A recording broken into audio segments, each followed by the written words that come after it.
Ilang oras na akong naghihintay at nakaabang mula sa may veranda ng aming villa, mula nang dumating kami mula sa Maynila.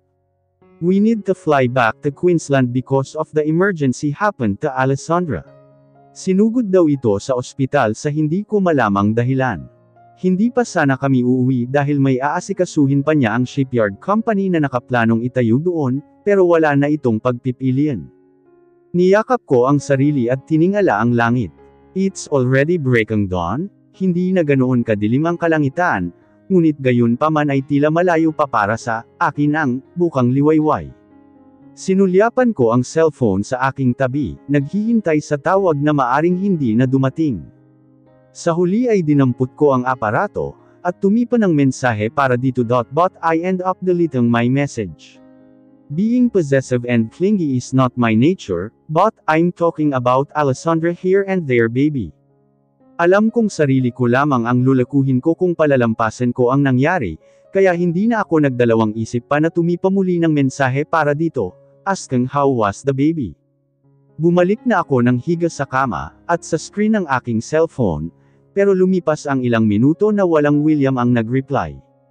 It hurts the most when you left hoping for same thing over and over again. Hindi mo alam kung paano may patutunguhan pa ba itong pinaglalaban ko. Hanggang sa hilahin na lang ako ng antok, at tuluyan ng nakatulog. Good morning ate. Ang masiglang boses ni Trina ang nabungaran ko sa kusina.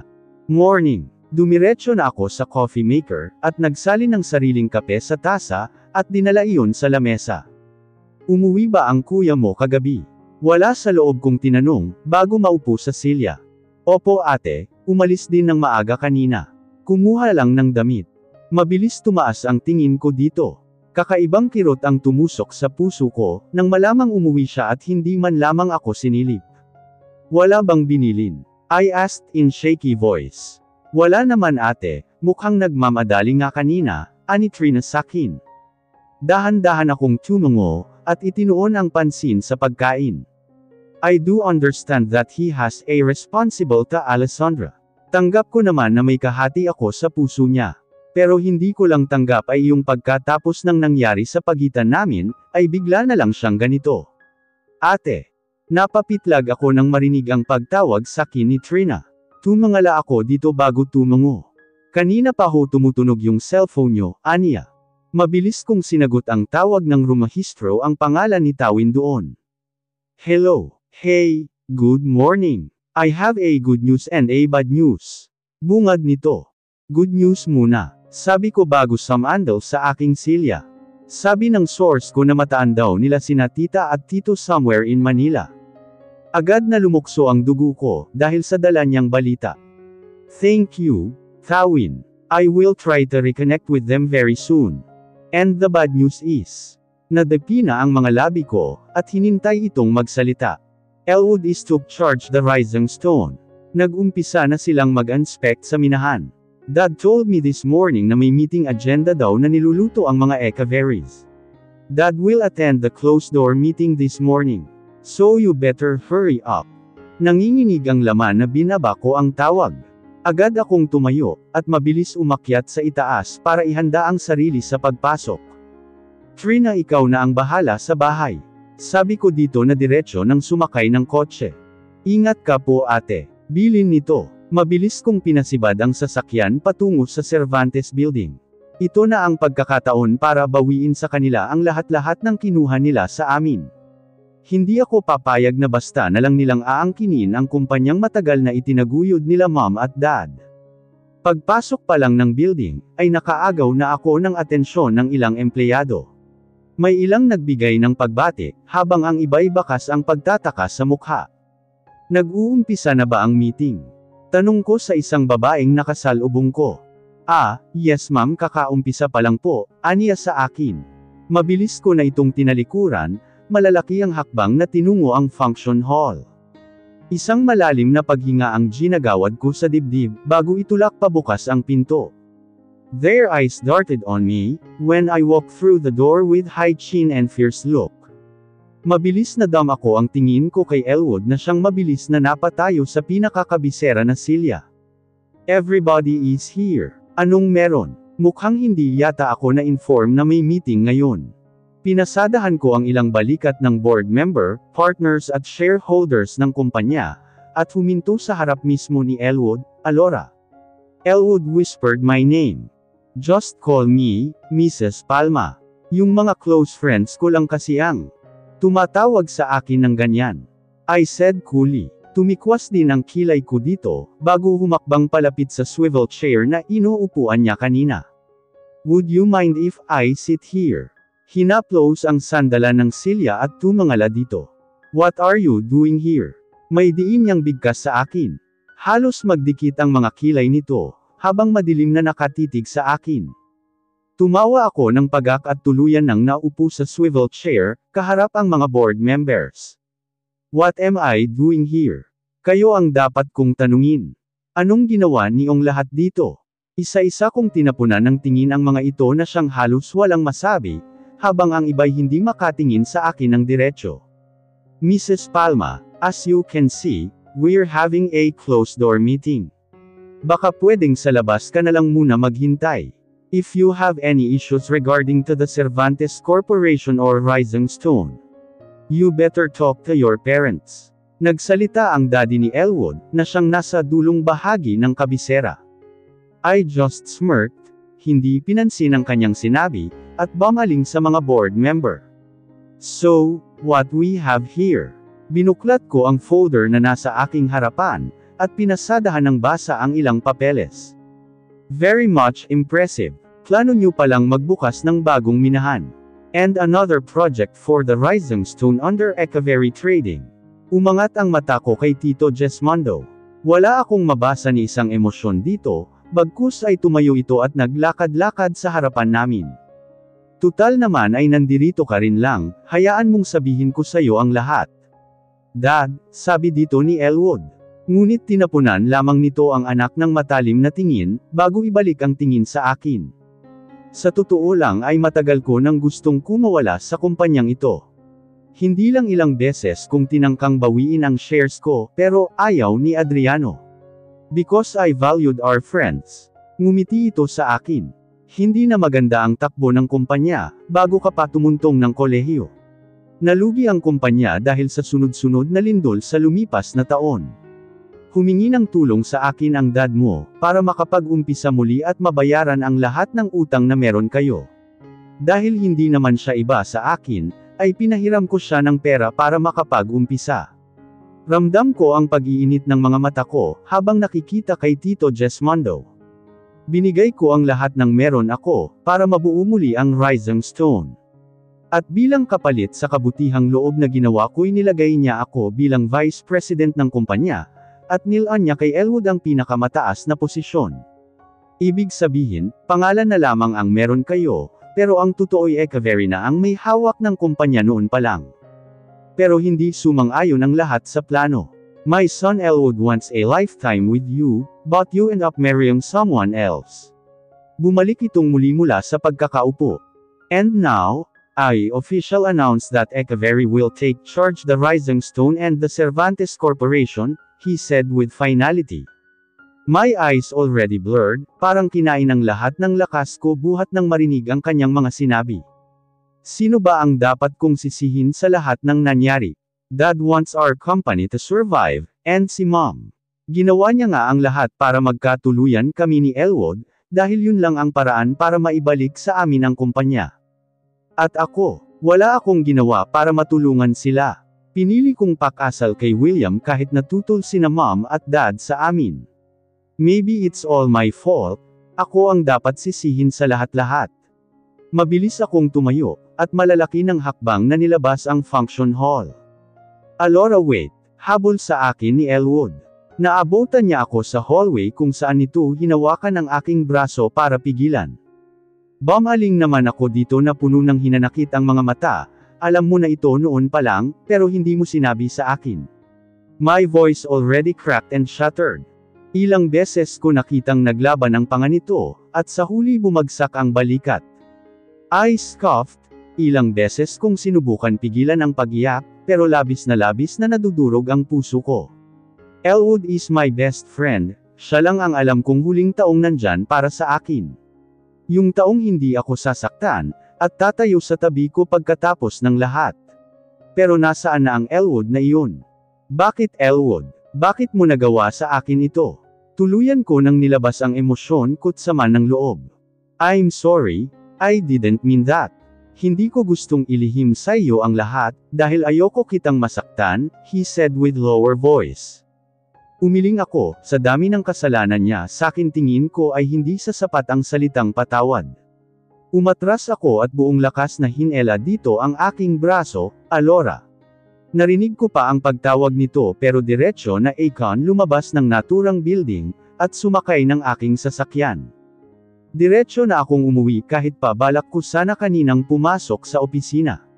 My heart is devastated right now, my hollowness already killing me. Ilang sakit at dagok na ba ang tinanggap ko? Ilang beses na ba akong umiyak sa paulit-ulit na dahilan? At ngayon hindi ko alam kung paano magsimula muli, dahil kada gagawin ko yun ay may panibagong problema na palaging dumadating. Napakunot ang noo ko nang mapansin ang nakaparadang sasakyan sa tapat ng villa. Malakas ang kabog sa dibdib na bumababa ako ng sasakyan, para pumasok sa loob. Tila tumigil ang pagtibok ng puso ko, buhat nang makita sila mom at dad sa salas. Agad na lumingon ang mga ito sa akin. Sa puntong ito'y labis ang naramdaman kong habag para sa mga ito. Mom already crying and dad looked so tired and haggard. Hindi na ako nagdalawang isip na humakbang, para salubungin sila ng mahigpit kong yakap. We're so sorry hiha. Hindi namin gustong mangyari ang lahat ng ito. Mom sabang. Tuluyan na itong humagulgol sa aking balikat, while dad tried to comfort her. I know. Alam ko na po ang lahat. Tama na po, huwag na kayong umiyak. Pinahid ko ang mga luha nito, at muli siyang niyakap ng mahigpit. Wala ako isa man sa kanila ang dapat sisihin. Pareho lamang nilang ginawa ang alam nilang tama, at makakatulong sa kumpanya. Alam ko rin na iniisip lamang nila ang kinabukasan ko, kaya nakapagdesisyon sila ng ganoon. Nakaharap kami ngayon sa hapag, habang masayang nagkukwentuhan. Paano'y banibida ni Daddy ang experience nila sa New York? Masaya raw ang naging bakasyon nila roon, at nakapag-relax sila ng maayos. Bakit hindi ulit tayo magbakasyon? Saan nyo gusto? I asked them with a huge smile on my face. Nako, hihawag na muna. Abay araw-araw ako nitong mami mo kakapasyal. Kung hindi pa umatake itong rayuma ko'y hindi ako lulubayan. Dad laughed at what he said. Adriano, mahiya ka nga sa pinagsasabi mo. Ikaw nga itong palaging nag-aaya sa aking mamasyal. Pinandilatan ito ni mami. Umiiling na pinanood ko lamang silang magtalo, na akala mo ay magkasintahan pa lamang. Saan mo ba balak na magbakasyon anak? Si mom na humarap na sa akin. Kayo ho kung saan nyo gusto. Ngumiti ako sa mga ito, at hinintay ang kanilang sagot. Sa susunod na lang siguro natin pag-usapan ang tungkol sa bagay na iyan. Dad looked at me with serious face. I swallowed the food in my mouth forcefully. Mabilis akong nagbaba ng tingin, dahil sa masusi nitong tingin. Kamusta kayo ng asawa mo? Naayos nyo na ba ang gusot sa pagitan nyo? Yumuko ako para itago ang kirot na gumuhit sa puso. Alam ko naman na dito papunta ang usapan namin. Pero bakit hindi ako naging handa sa kanyang tanong? We've tried to fix everything and still working for that. I just shrugged my shoulder and continuing my food. Isang buntong hininga ang pinakawalan ni Dad, bago ituloy ang pagkain. Mom remained silent the whole time we talked about William. Alam kong hanggang ngayon, ay sinisisi pa rin niya ang sarili sa mga nangyari. Ate, nandito na po si Kuya, ani Trina sa amin. Agad na umangat ang likod ko, nang mamataan si William na papasok sa Commodore. Bakas man ang gulat ay hindi nito nakalimutang batiin sila Mom and Dad, nang makapasok. Naglakad rin ito palapit sa akin, at marahan akong dinampyan ng halik sa punong buhok. Sandali akong napapikit at tiningala ito ng tingin. I don't know what to say at this moment. Hanggang ngayon kasi ay hindi ako makapaniwalang nandito siya, at kaharap sila Mom at Dad. Iho, sabayan mo na kaming mananghalyan. Pag-aya dito ni Dad. Sige ho, tumango ito at naupo sa mismong tabi ko. Ang akala kong tahimik na tanghalian ay nauwi sa maingay na kwentuhan ni Dad at William. Kinumusta ni Daddy ang pinapatayo naming mall sa Maynila, maging ang pagpapatayo ng shipping yard sa malapit sa 4th Batangas, ay naging topic din nila. Minsan ay napapasulyap muna sa akin si William bago sumagot kay Dad. Mom still on the stage of shock. Hindi ko ito nakitang nakisali man lang sa usapan. Alam kong may pader pa rin sa pagitan nila, dahil sa ginawa ni Mom noon, maybe only time can heal all the bad things she made to ruin our marriage. Nang matapos ang tanghalian, ay sandali pang nag-usap si Dad at William sa lanai, while Mom spare time with me at the pool. Pinilit ko itong mag-swimming pero tumanggi ito. Nasa poolside lamang ito, habang pinapanood akong lumangoy. I know that she have a lot to say to me, pero hindi na siguro mahalaga ang lahat ng yun. Sinabi ko noon na hindi ko siya mapapatawad sa ginawa niya sa amin ni William, pero sino ba ako para magtanim ng sama ng loob? I am her daughter. Kahit bali-baliktaran man ang mundo, she's still my mother, and Moms knows best, pero hindi nila pwedeng ipilit kung sino ang hindi, at pwede nating mahalin. Umahan na ako at humiga sa lounge na katabi niya. I'm glad that you and William are going back together. Sumulyap ako kay Mom na siyang nagbubuklat ng magazine. Thanks, sambit ko. Isinara nito ang magazine, at bumaling ng tingin sa akin. I saw a deep regret in her gloomy eyes. Kung hindi ako nagkakamali ay namumuumuli ang mga luha sa mata nito. I heard the loss of your child. I'm so sorry hiha. Tuluyan ang bumagsak ang mga luha nito, na siya naman niyang mabilis pinahid, masakit isipin na maaga siyang kinuha sa akin. I don't really have chance to hold her hands, and carry her in my arms, or to tell her a story, teach her how to walk, how to sing. I smiled and hold my tears that wanted to spit out. I don't have a chance to even hug her mom, I whispered weakly. Naramdaman kong hinaplos nito ang basa kong buhok.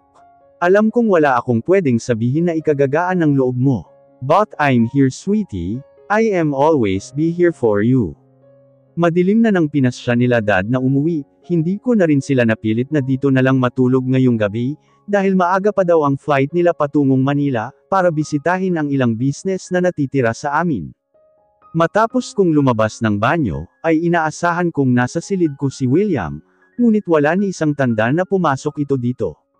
Bumaba ako para ito silipin sana ang kotse niya sa garahe, ngunit bago pa man iyon ay napansin ko na itong nakaharap sa minibar. My heart starts pounding. I couldn't take my eyes off his strong shoulders and those protruded veins in his bicep, habang nakatagilid ito sa akin. Isang buntong hininga ang pinakawalan ko, bago ibuhol ang 90s kong suot at naglakad palapit dito. Drinking alone. Humarap ako dito mula sa minibar, at hinela ang basong may lamang vodka para inumin. Malakas ko yung binagsak sa lamesa, at sinalubong ang kanyang mga titig. The light is dim but I could clearly see the gleam and the heat in those orbs that silently killing me. I missed him so much. William pursed his lips, bakit hindi ka pa natutulog? Maaga ka pa bukas sa opisina. Pinutol niya ang tingin sa akin, at sinalin muli ng laman ang kanyang baso. I bit my bottom lip then paint a small smile.